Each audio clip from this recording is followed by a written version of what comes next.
అందరూ చెప్పేవాళ్ళే అయితే మరి వినేవాళ్ళు ఎవరండి?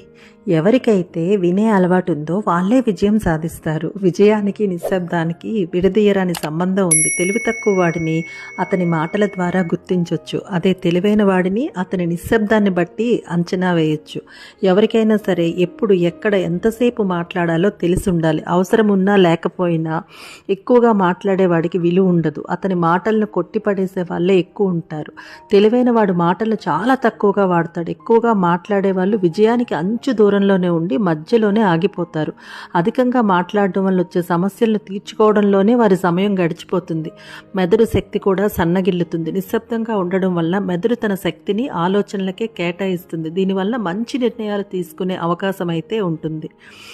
సో మీరు విజయాన్ని సాధించాలి అంటే, మానసిక ప్రశాంతత కావాలి అంటే తక్కువగా మాట్లాడండి, విజయాన్ని సాధించండి.